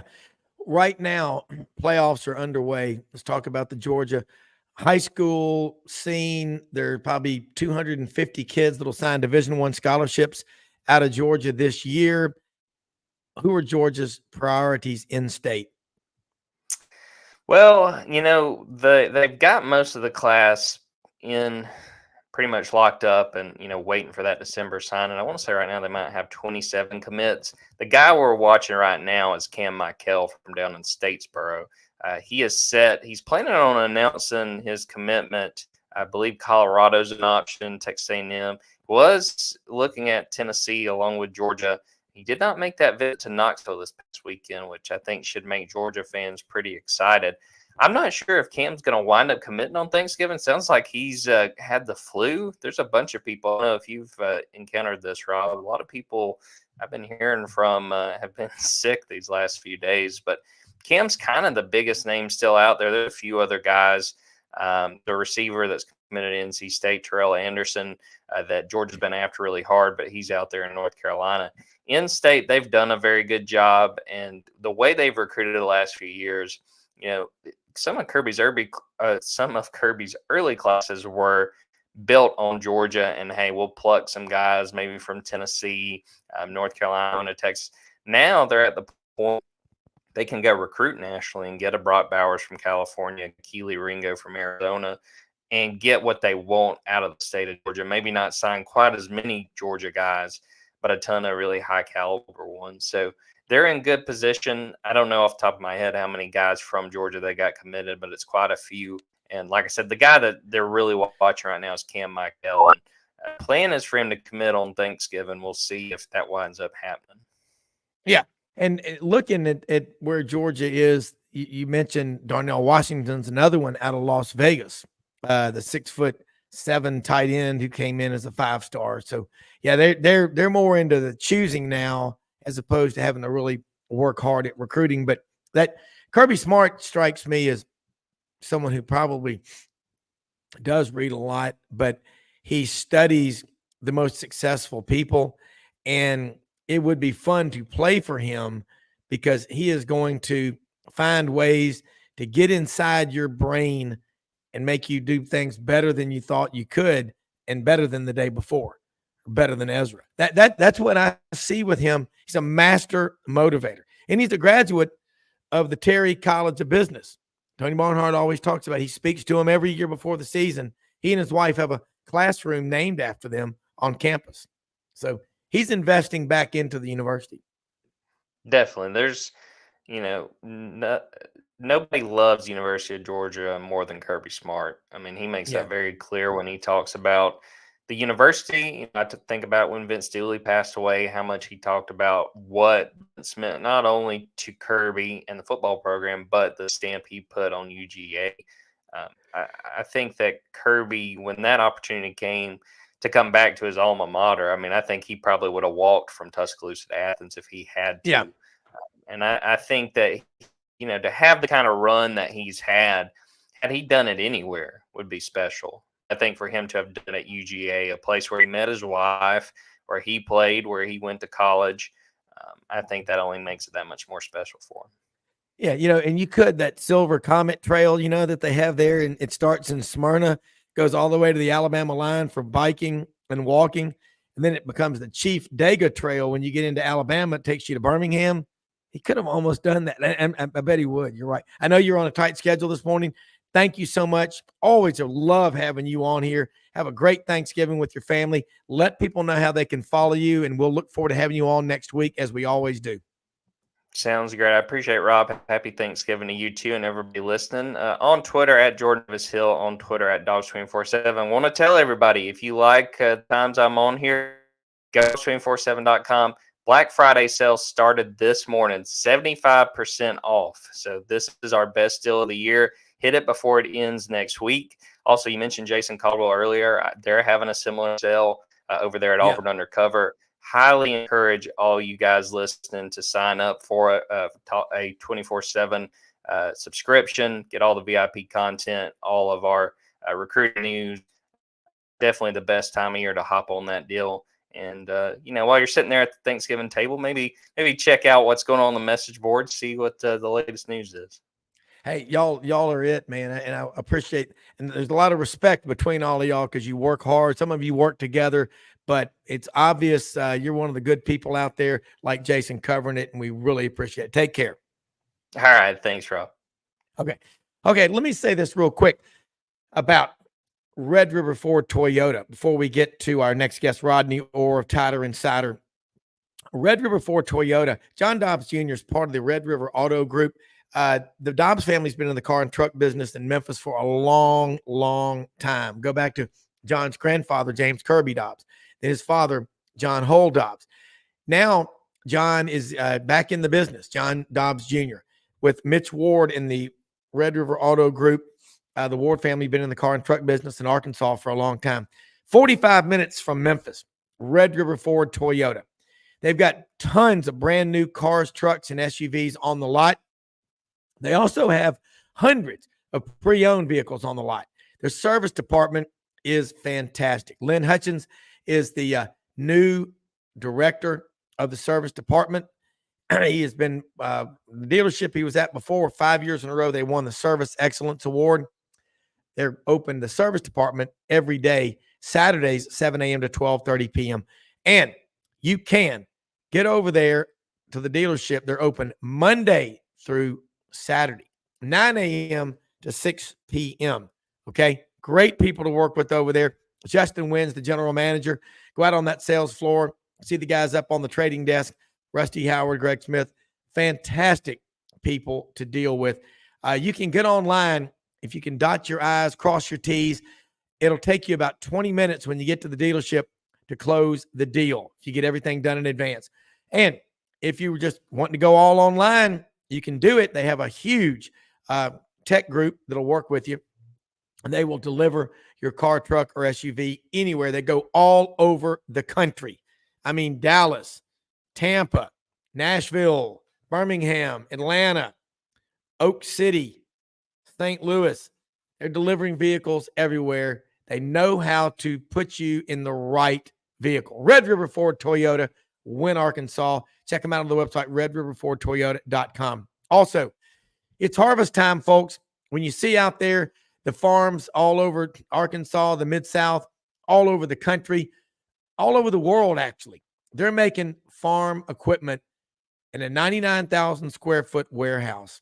Chad House and about 55 to 60 employees are there making it happen. Okay. You like catfish, those aerators that you see, They make those. Those are all over the world. The better roller, the pulverizer, the better chopper.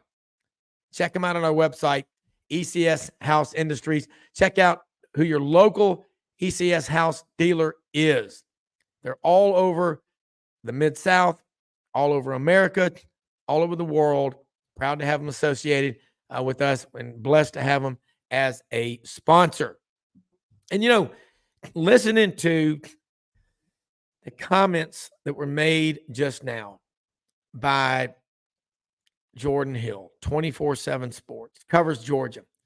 What is Kirby Smart doing over there? They just, you can bring in a lot of talented players, but if you don't have buy-in from those guys, all or most of them, you're going to have a roster full of talented players that a lot of times are going to underperform. You better be, you look at these elite coaches, okay? Kirby Smart, his first year, 2016, he went 8-5. Okay. Since then, he's been on a roll, and there's no stopping them. I mean, they can lose. They're at the point now they can lose a 5-star, and they'll just go get another one. There's guys fighting like, well, if he leaves, y'all call me if he backs out. That's where they are. And you better hope that your program has that same passion. But as fans overreact. We're all fans. I don't care if you're a writer, if you're on radio, podcast, TV, whatever, you're still a fan. And human nature is what you've got to look at. And I see it over and over. People think a team loses a game. Look, that was a terrible loss if you're an Auburn fan from New Mexico State. But you go back a couple of years ago, Mike Norvell, when Florida State lost to Jacksonville State. I mean, I don't think people, when Nick Saban lost in Alabama in 2007, the first year to Louisiana Monroe, the coach that was there before him got fired in all of those cases because he didn't do a good job in recruiting, in player development, and in leadership. I don't think Auburn people most of them have a clue about how depleted the roster is. I had one of my smart friends on a group text say, basically, the end of Gus and the 2 years of Brian Harsin put Auburn on probation for 3 years. That's a tough hole to crawl out of and dig out of. But you look what Auburn's doing in recruiting.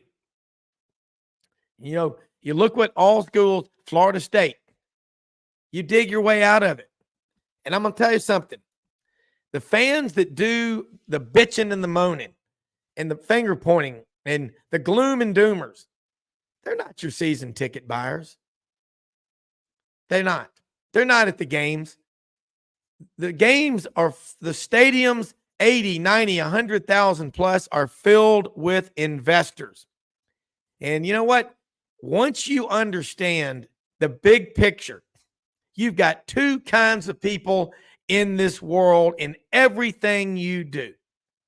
You're going to have takers who do nothing but take from you and bitch and moan and complain. And you've got investors. You better have a room full of investors in terms of the players on your roster and coaches and the fans at the games. Again, people don't come back week after week, year after year, paying what they pay for season tickets if they're not investors. Now, they can get mad, but you'll see on these message boards, I was a season ticket holder for 30 years, and I no longer do it. I'm just had enough. Really? Or maybe I wonder how many people really just give up their season tickets because a team loses a game. Think about your business. You don't get every sale you go after, but you try to. And that's just the way it is. And I think what we're seeing, we asked about this, it's the buy-in. Jason Caldwell referenced it really well. You want to get to a point after 2 or 3 years of a new coach being there that you've recruited really well. And when you bring up the portal you're merely saying, well, we're going to go into the portal to try to get a left tackle. We're going to try to get us a rush in and a couple of defensive backs. That's really all we need. You don't want to go to the portal and get 15 or 20 guys every year, because ultimately you will be left with a roster full of guys who in many cases don't buy in to your program. They're just there. They're like migratory birds that leave South America to fly up to America every spring. They land on board ships, by the millions of birds are going that way. The little birds go across the Gulf in the middle. The big birds skirt the coast. That doesn't make any sense, but they're just stopping on their way.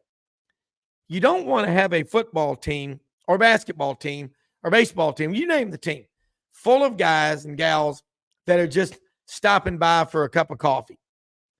You've got to have investors. And I wish people would understand and listen when you hear, why is Alabama so successful? You can say whatever you want, but there's a buy-in, there's a culture, there's a process.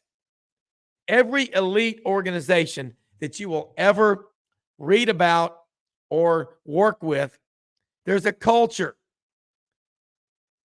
I was talking to a friend early this morning on the East Coast. He said the kids today, they don't know how to communicate. They just stare. They don't know how to communicate. We all use our phones.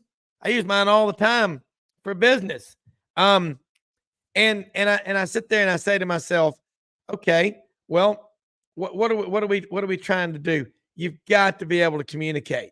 If you can't communicate, you're in trouble. And if you can't get the message through to your players about, what are we trying to accomplish, you're going to struggle. You're going to struggle mightily. And I think that you look around at these. You pick the game. Okay. Either if a dog will bite, he'll do it when he's a pup. I say it all the time because it's true. Somebody's good at something, it shouldn't take them 3 or 4 years to prove it. Players, they come in, a lot of them come in January now. Sometimes half your recruiting class are early enrollees. So you got to buy in and you got to believe in what you're doing. Just like Rodney Orr will tell you, Tider Insider, folks, it's only $48 a year. And also check him and Gary Harris out tonight. Tider Insider TV. Catch it live. It's on YouTube. Rodney always says, I go, what are you going to talk about tonight, Rodney? He goes, I never really know until I get there. And then Gary, is the consummate television sports reporter, sports director at WVUA 23. But what they will talk about is Alabama. It's a great 30-minute show. It's packed with great content and interviews and back and forth discussion between Rodney Orr and Gary Harris. Do yourself a favor. Be a subscriber to Tider Insider. You want to know what's going on? There's a lot of services out there, okay? Rodney Orr is an investor in Alabama and information. Be a subscriber. Rodney, how are you? I'm doing well, Rob. How are you? Good. It is Iron Bowl week. I tell you what, I don't want to feel like when I'm on the interstate and I see a cattle truck full of cows going to the slaughterhouse. 2 years ago, nobody gave Auburn a chance in the world to beat Alabama. And then at the end of the game, we all know what happened, but football's a 60-minute game. But what you really got to say is Alabama was third down, 97 to go, and they did it. But it's a rivalry game, but 95.9% of the time in this rivalry, the better team wins. So I'll just get that out of the way. Auburn fans right now are wondering, if we can't beat New Mexico State, how are we going to beat Alabama? But Rodney, you're a part-time psychiatrist almost. 18 to 23-year-old kids, their brains are all over the place, and you never know what you're going to get sometimes from minute to minute, do you? No, you don't. And I was kind of listening to your intro there about the 99.9% of the time, or whatever your percentage was, that the better team wins. And I was thinking back to the 80s when Ray Perkins was here, 85, 86, those games. God. Those games was just a matter of almost like who had the last opportunity. Mm-hmm. Van Tiffen hits the field goal, Yeah. to win the 85 game. Lawyer Tillman on the reverse in the 86 game. Those were some really, I'm not saying one or the other wasn't better, but those were just games that could have gone either way. There's been a lot of great things in this rivalry. You could go back a year earlier in '84. You're talking about not thinking a team had a chance to win the game. Alabama had 4 wins, and Auburn was a really good team. They did not live up to expectations that year. I think they started the season number 1, in the preseason. But for Alabama to win that game, I still remember thinking, walking to the Legion Field that day, there's no way Alabama's going to win this game. I mean, it was like a foregone conclusion, and you saw how it turned out. But anyway, it's a great rivalry. A lot of things we could discuss about the past and as well as this upcoming game. Well, and that 84 game, I'll never forget. Rory Turner, the safety, the black assassin from Towers High School in Atlanta. He just looked up there, and there was Bo missed his block, and there's Brent Fullwood. He said, "I just saw the dude and waxed him." I mean, I still remember that, Rodney. Like that game, it's nightmares. And then Auburn goes off to the Liberty Bowl. It's Bo ran the wrong way. You remember? Yes, Bo, they called him wrong way Bo. And, here's the crazy thing. I'll never forget that spring, Auburn comes over to play Alabama in baseball. Bo's in center field. And the Alabama fans were heckling him, calling him wrong way Bo. And someone shouted to Bo, said, "Bo, tell us the truth. You threw that game." And I'd never forget, Bo turned around and looked at him and said, "Shh, don't tell anybody." I mean, he handled it so perfectly. It was incredible. Yeah. And let me say this too. His next time up at bat, he hit the farthest ball I've ever seen hit. Yeah. He hit one about 500 feet. As a matter of fact, I don't know if it's come down yet. It landed out in the parking lot. But I mean, so a lot of great, kind of memories and stuff like that. And I've got some personal memories from the Alabama Auburn game, and but a lot of great things you could talk about. Yeah, and one thing that I see a lot in the last 12, 14, 16, 18, 20, and 22. Since the comeback in 2010, the 2014 game was close in the first half. Second half, Auburn went single coverage on Amari Cooper. Why, I don't know. But, the 12 game, the 16, 18, 20, and 22 have all just been blowouts.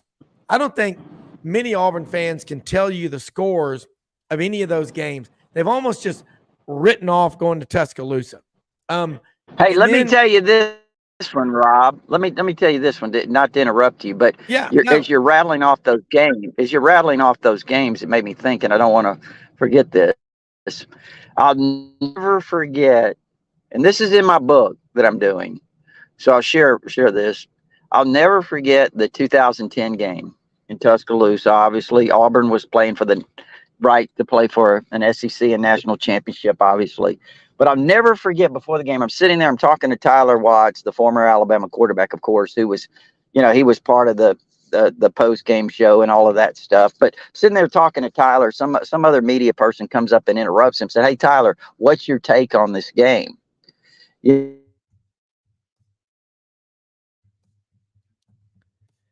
Yeah.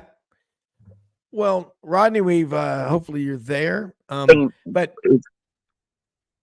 It's going to there look you are. like one team's running away with the game, and the other team's got, yeah. I don't know where you lost me, but let me say this. He said, Tyler said, it's going to look like one team's running away from the game, running away with the game, and the other team's going to come back and win. And I'm sitting there, and it's what, 24-0, Rob? Is that what it was? Yeah. Oh, yeah. Yeah, 24-0. And I'm sitting here thinking, you know what?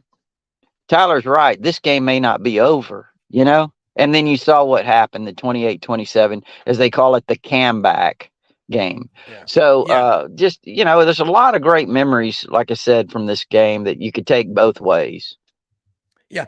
Well, you look at rivalry games, and they're Michigan, Ohio State, Ole Miss, Mississippi State. And we talked to Mitch Davis yesterday. Those two schools hate one another. The players get in fights on the fields. You won't see that in the Iron Bowl. As intense as this rivalry is, I think it's because they're all married into each other. I mean, I know so many people, they're Auburn grads that are, or Alabama grads that are married to an Auburn. So what are you supposed to do? Not allow them to live under your roof. That's what makes these rivalries so much fun is, Michigan, Ohio State, they're border states and all like that. But this one, like the Egg Bowl, Georgia, Florida, you go to work, anywhere you go, you get to live them. Let's talk about this Alabama team, how far they've come from September 9th after the Texas loss. I mean, Rodney, you did confirm to me that the earth stopped spinning on its axis. There was famine, cats and dogs getting along. You got 2 feet of rain overnight. Crops just died, just out of nowhere. We had a total eclipse. You had, people getting out of graves and doing backflips. I mean, come on. Fans never overreact. But this team, and I talk with a lot of Alabama friends every week, every day. This, I really believe it. It's going to be, kind of like Shug's 72 team, the Amazons. This will be a team that he will call the Lazarus. Well, I don't know. We'll see. Lazarus, roll. But I'll tell you what now, that night you're talking about, September the 9th, after that game, it looked a little bleak, Yeah. I mean, it did. It felt bleak. How about that? Yes, it felt bleak. Yeah, it did. It did. But you wondered if Alabama would have the stuff to kind of turn it around. And, I think it all started at quarterback. You wondered, could Milroe kind of progress to the point this season that Alabama could escape these games? I mean, there were people on TiderInsider.com that were already predicting of the upcoming games. You had Ole Miss, you had Arkansas, you had Texas A&M, you had LSU, and that there was no way they could survive those games, without being survive those games unscathed. And they did, and it just so it's been a lot of improvement, obviously, as a team, but the individuals, and I think first and foremost, the one I would point to would be Jalen Milroe. I think his growth spurt as a quarterback over the last month or so, 5 weeks, has been probably as significant as I've ever seen in a player at the quarterback position over that kind of short period of time. Yeah. Rodney, have you had a chance to talk to Jalen Milroe's parents? I didn't realize until Military Veterans Weekend, both his parents are United States Marines. That right there, thank them for their service, but that would be a really cool story to write about the influence, because mentally, I just get the impression that Nick Saban and Tommy Rees and Jalen Milroe probably had some, pretty intense meetings, but you're going to have those.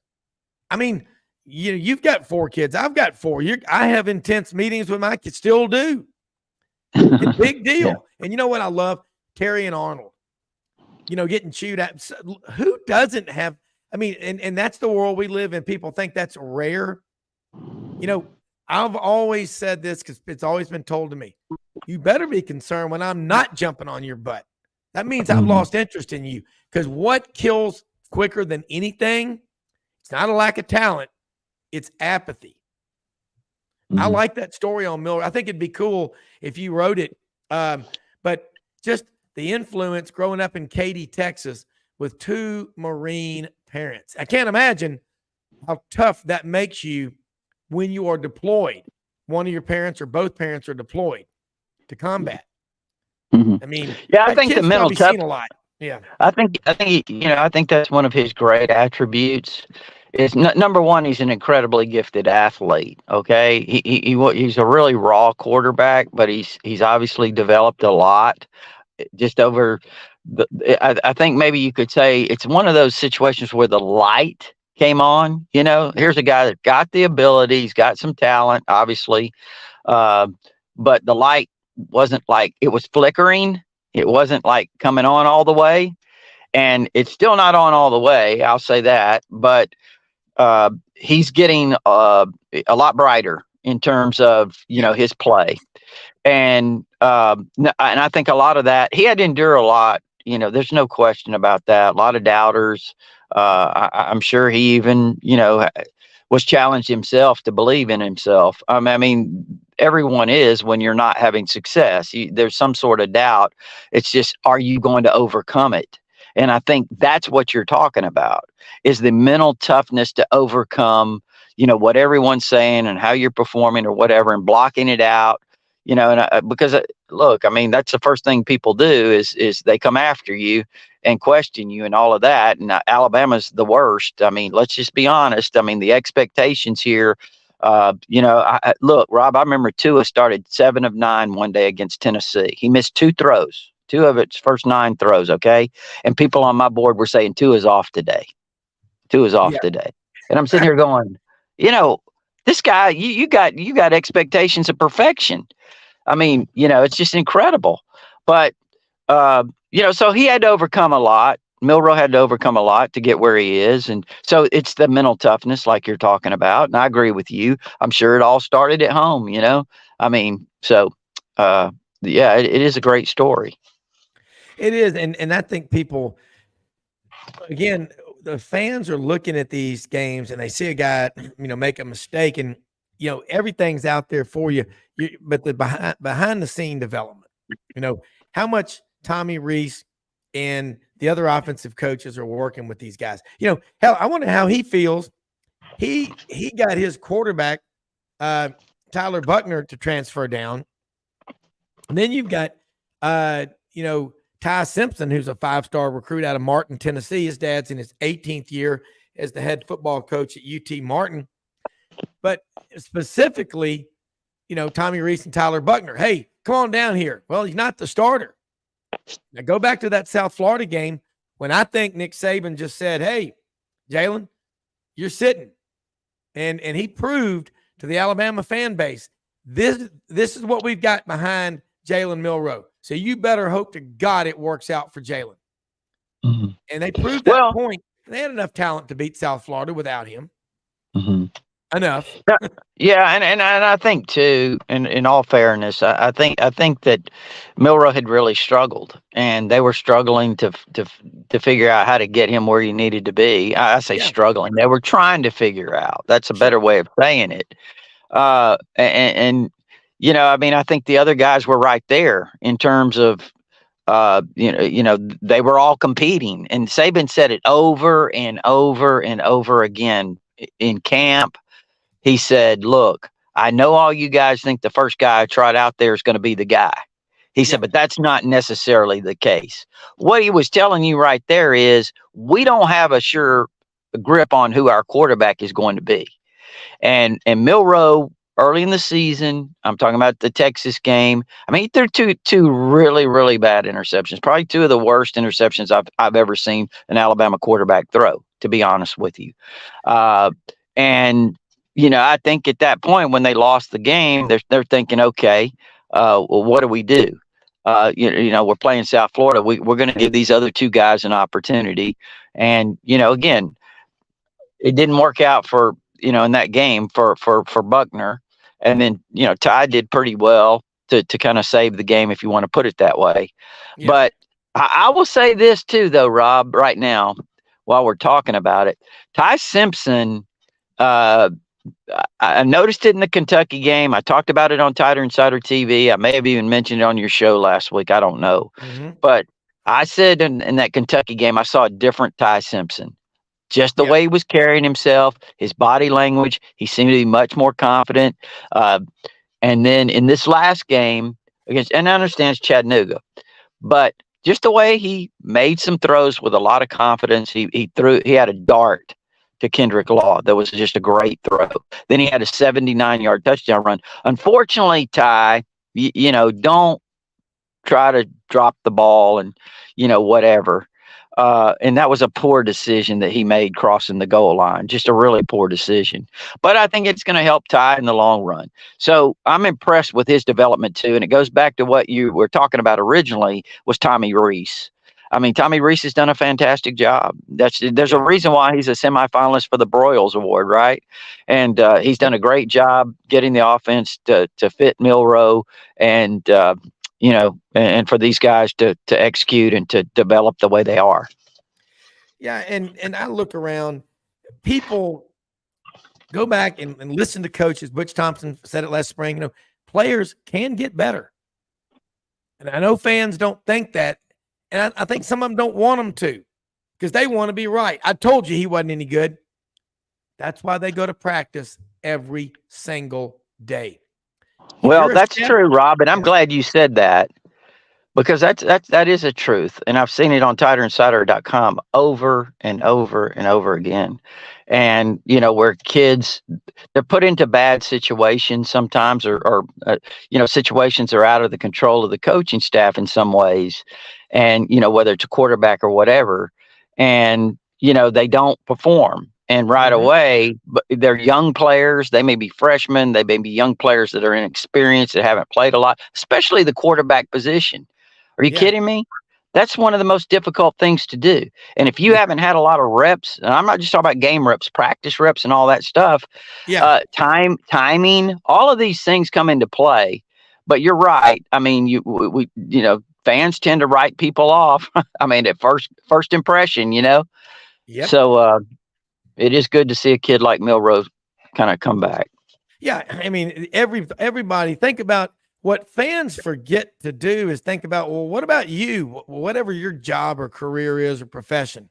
That's right. How good were you the first tax season if you're a CPA? How'd you handle it when they gave you a suitcase full of old man Scroggins, all of his receipts, about 5,000 of them he kept for everything, including 50-cent toll tickets that he had to pay to cross a bridge. Did you have a meltdown? Well, I've often said, Rob, if these people posting these things, and I love them, don't get me wrong, they're fans. I know. It's part of it. It's a lot of emotion. I get it. So I'm not being critical, but I've even said it. I've posted this on the board. If you were judged on your job the way you judged this kid at playing the game, there'd be the whole board, everybody be unemployed. I mean, yes, exactly. Everybody. I mean, wait a minute. How many calls did you make today? 73. How many things did you sell? Well, I sold 6 blocks of bonds. You're fired. That's less than 10%. Hey, but you know what? That made you 20,000. I mean, come on. We get a little bit nuts, but you're right. It's fun it's just managing emotions. That's what it's all about. Look, we have run out of time, folks. Great stuff with Rodney Orr, Tighter Insider on the May Veterinary Clinic, Tuscaloosa and Northport. 2 locations open every day. Now, Sundays, it's just for drop-off and pick-up only at Camp May, which is a dog and cat daycare facility. They can stay there, spend the night. They have an outdoor pool. And if you have a bunch of cats, they have connecting cat condos. All the cats can play together. So that old lady down there at the end of the street that never cuts the grass with 30 cats inside, they can all go there to Camp May and hang out together. Have a blast. Dr. Wayne May started this all in 1964. Dr. Waller May, Dr. Guy May, and their associates and all their techs and everybody there will take care of your animals. They love them. They love what they do, and they do what they love. Love these people. May Veterinary Clinic, proud to have them as a sponsor of the Tighter Insider Report with Rodney Orr. And Rodney, again, happy Thanksgiving to you and your family, and also let people know how they can follow you, keep up with all the great work that you do at Tighter Insider all year long and on Sundays. Well, thank you, Rob. And, like I said, happy Thanksgiving to you, your family, and all of your listeners there. And it's tighterinsider.com. It's only $48 a year, and you can get instant access with your credit card if you prefer. There is an address there to send a check, gives you our premium information, but also our All Sports Forum. That's our community of Alabama fans I was referring to earlier. It's really a great community, actually. I mean, it's just a tremendous community. A lot of information, a lot of great opinions and insight. I'm telling you, anything that happens, I'm talking about Alabama, but I'm talking about SEC, I'm talking about nationally, it appears on tighterinsider.com in our community almost like instantly. Yeah. So it's tighterinsider.com. Again, it's only $48 a year. Oh, you got to love it, man. Rodney, we will see you next week talking about the Iron Bowl and all these games. And got a great show in store for you tomorrow, folks. Tune in early. Till then, remember, most often we see the face of Christ in the least among us. We live in the greatest country in the history of the world. We are all blessed. Can't take it with you. Go help others. Till then, we are out of here.